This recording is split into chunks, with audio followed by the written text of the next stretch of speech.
This is Megan Mitchell with Agents of Change, and today we're going to be talking about how to approach questions. So this is going to be one of my social work shorts where I give you some brief, concise tips, and today's going to be important because we're not talking about content, we're talking about strategy.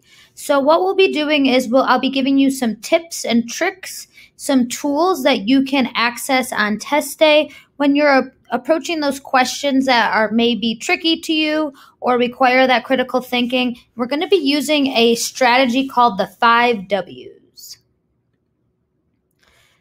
So there are several types of questions on the exam. 3, recall, application, and reasoning.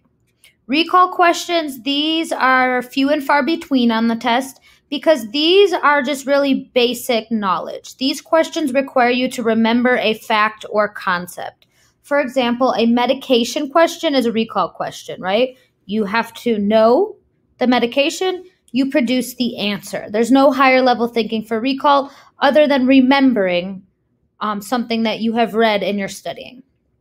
The second type of question are application questions.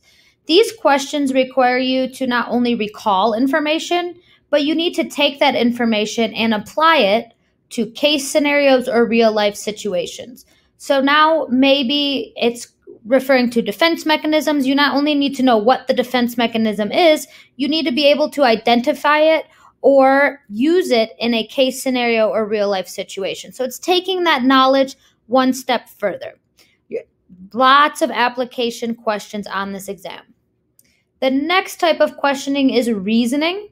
These questions are the most difficult. They require the most brain power and they require critical thinking skills. What does reasoning do? You not only need to recall the information, you not only need to apply it, but you need to synthesize, examine the details, and problem solve. So these are going to be a little bit trickier because it requires, like I said, that higher order thinking, that critical thinking, and it's going to require that you are able to comprehend what you're reading. Okay, so let's talk strategy. You need to have a strategy for answering questions.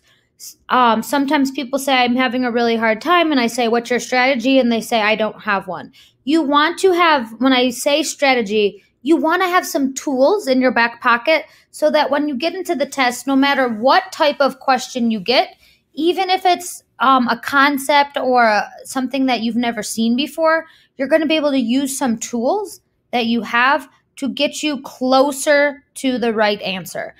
If you see a question and you really just don't know, don't just pick a random answer without using some of those tools and trying your best effort first. So you want to have a strategy, and this is going to help you with efficiency. And what do I mean? If you don't have a strategy and you're spending so much time on a question, you're not going to get through all of the questions, right? 170 questions, 4 hours. So you want to be efficient. You want to know what you're looking for in a question. You want to know how you can best answer the question. If you are in your studying and you feel like you're not able to analyze question stems, so you're reading the question and you're not really able to pull out the details, you're not able to synthesize, you want to focus on building out a strategy. And just like the content in the book is important, strategy is important too. You need to know how to approach questions, break them down, and analyze them. Here's some advice I give for test day, some tools to put in your toolbox. Read each question twice before looking at the answers. Why? Test day, your adrenaline's going to be going. You might be going a little bit faster than you normally would. Second time through, you can pick up on some details you missed the first time. Every word matters on this exam, so you want to make sure that you're being very careful to read thoroughly. Read all answers before thinking about choosing an answer. Sometimes our minds might want to jump to an answer choice. Oh, I know C is correct. However, stop yourself. Read every answer and analyze every answer before choosing an answer. This is also kind of another checks and balances to make sure you're not rushing or missing any information. Always use process of elimination. You're always going to have 4 answer choices, A, B, C, and D. You want to eliminate as many as possible that you know right off the bat are not correct. Why? Much easier, much more efficient you're going to be in a much better place if you're down to 2 answer choices rather than 4. Biggest advice I can give is eliminate answers. If you can get it down to 2, it's going to be much easier and your chances of getting the answer right are a lot higher. And you want to eliminate answers that are too extreme or do not answer the question stem. What this means is don't jump to actions that are not necessary yet, right? Meet the client where they are, meet the question where it is, meet the problem right where it's at. For example, we're not going to call the police, jump to that action if it's not necessary. If it constitutes that, yes, but don't jump ahead. Don't jump to extreme action. Some answer choices are going to be not appropriate or too extreme at this time. So make sure you're being really mindful of that. Do not add or assume anything that's not in the question stem.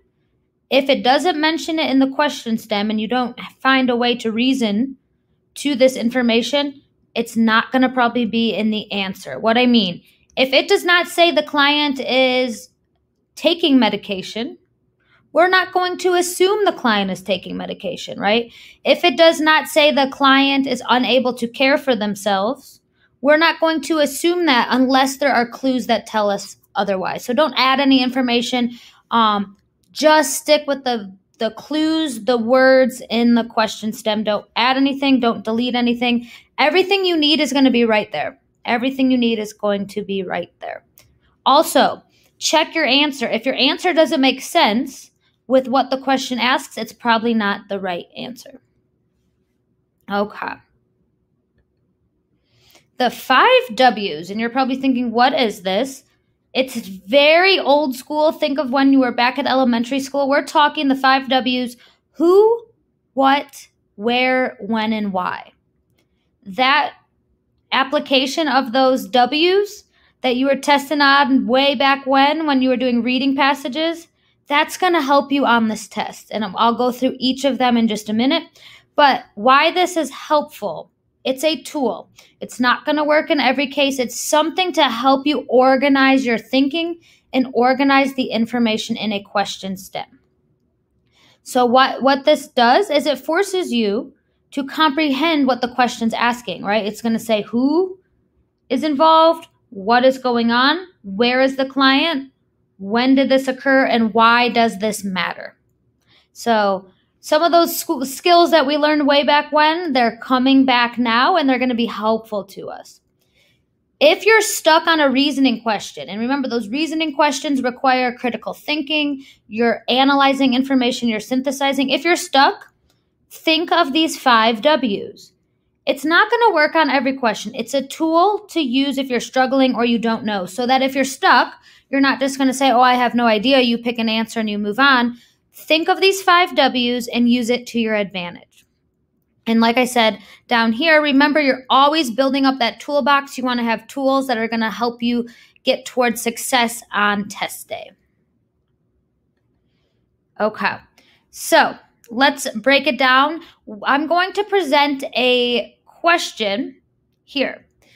This question, and we're going to use the 5 W's throughout, and then we will answer it at the end. So we're really going to put these skills in action, and you'll get to see what it looks like to use the 5 W's. So here's our question. A social worker is collecting information for family therapy. The family consists of a mother, father, and 2 children ages 14 and 8. The parents report they want to spend, quote, quality time together, but whenever they try, everyone ends up fighting. The 14-year-old daughter looks visibly annoyed and states her parents treat her like a baby. The 8-year-old says he wants to play with kids in the neighborhood and go to his friends' houses, but his parents say family time at home is more important. The social worker should focus treatment on. Notice here, this is a very lengthy question stem. Not all of the questions will look like this, but some might be longer than others. This is a question that you need to synthesize a lot of information. There's a lot going on here. So this is going to be our question. We're going to use those 5 W's to break it apart, pull out the information that's important. So let's start with who. What does who mean? Who is my client? So is this an individual? Is this a couple? Is it a group? Is it a family? Here I have highlighted and bolded what information is going to help us for who. Who's coming to therapy today? Who's here with us? It's a family, because that states for us right here, family therapy. And family units can all be made up of different individuals. Here, it's a mother, father, and 2 children. Ages matter too, age 14 and 8. So we have a 4-person family here. That is who our client is. What? What here means what is the presenting problem? What is the question asking? What does the social worker need to do? So here, what is the presenting problem? They're here for family therapy, right? Because they want to spend quality time together. And when they do, everyone ends up fighting. So that's the presenting problem. What is the question asking? This is asking, what should the social worker focus treatment on, right? It's not asking, what is the presenting problem? It's saying, social worker needs to focus treatment. What should it be on? The last question to consider, what does the social worker need to do, right? So what do we need to do given this information that we're dealing with the family? They end up fighting. That is the what. Where? Very simple. What setting am I in? Where is the client? So are you in a hospital, school, inpatient? Are you in the office with the client? Are you in the home? Are you on the phone? Are you virtual? Where are you with the client? Notice in this question, there's no explicit information about setting or location. That's why not every single time will you get every piece of these 5 W's. So here, we don't know where we're at with the physical location, so we will move on to the next W. Sometimes you will see things like you are working in a school. That would be that where that you want to point out. When. And when you are thinking of when, it's always time-based, right? When did you meet this client? When did their therapeutic relationship begin? When did symptoms occur, if you have that information? Or when did the problem start? So here, the only time clue that we have, the only when information we have, is that you're collecting information for family therapy. That is going to require that you apply some knowledge. When do you collect information? Usually in the beginning stages. So the when here, this family is probably new to us because we're getting information about the presenting problem. Let's see. Why? This is our last one. Who, what, where, when, why. Why is where you're going to use that problem solving, that critical thinking. Why is the help of a social worker needed? So why did this family come to us? Why does this question matter? Why are these clues given to me? So this is where you have to synthesize and analyze. So let's read this again. Social worker is collecting information for family therapy. Why would we need to collect information? Because we need to assess what's going on. The family consists of a mother, father, and 2 children, ages 14 and 8. The parents report they want the family to spend quality time together, but whenever they try, everyone ends up fighting. Why do we need to know this information? Because it's showing that there's some sort of breakdown in communication. The 14-year-old looks visibly annoyed and states her parents treat her like a baby. Why is that important? Gives us her perspective. She gives us a little bit of knowledge of what's going on.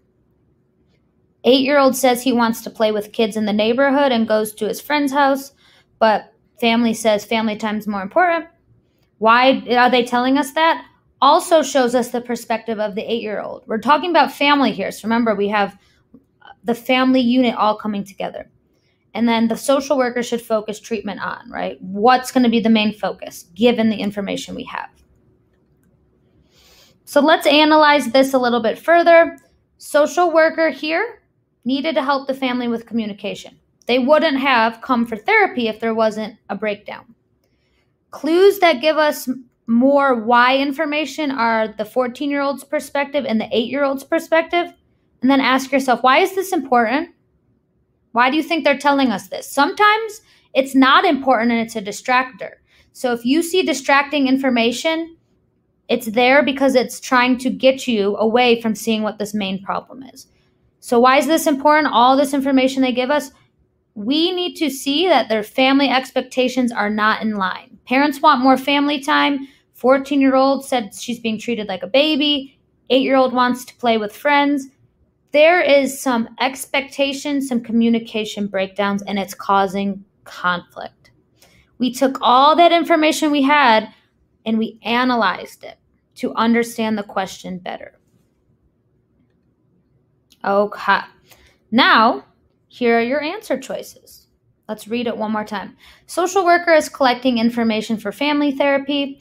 Family consists of a mother, father, and 2 children, ages 14 and 8.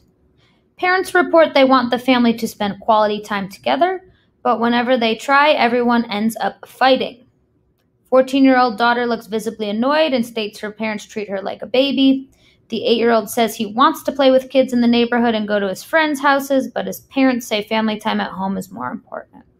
The social worker should focus treatment on A, helping the family establish appropriate roles and boundaries, B, developmental levels and communication strategies for each child, C, facilitating activity-based family interactions to build on the strengths the family presents with, D, connecting the family in meaningful ways through role play.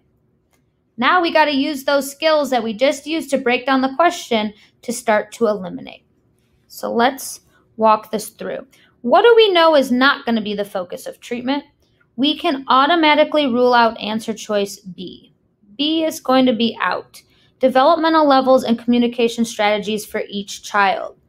When we're talking family therapy, we look at the family as a whole. We would never just single out any individual. B only talks about the children. That's not going to help the family as a unit. Okay. Next, we can rule out C, facilitating activity-based family interactions to build on the strengths the family presents with. There's nothing here that says we're working from a strengths-based approach, and there's nothing here that says we're at the point where we'd be doing activity-based interactions. C does not answer the question we're given, which is what is treatment going to be focused on, given all this information we just had. And we know here communication, expectations, boundaries are an issue. Our last one we can eliminate is D, connecting the family in meaningful ways through role play. Nothing here suggests that at this point we need to role play with the family. That might be a viable option. It's not the best option. It should not be the main focus of treatment. Given all the clues we were given, A is the best answer. Helping the family establish appropriate roles and boundaries. Ask yourself, does that make sense? Well, yes, it does make sense because children want something different than parents, and we need to think of the ages of the kids. What's appropriate at 14 and 8? They want to be with their friends, right? So what would be the focus of treatment is helping the family establish these boundaries, establish these roles, and that will help them with the communication.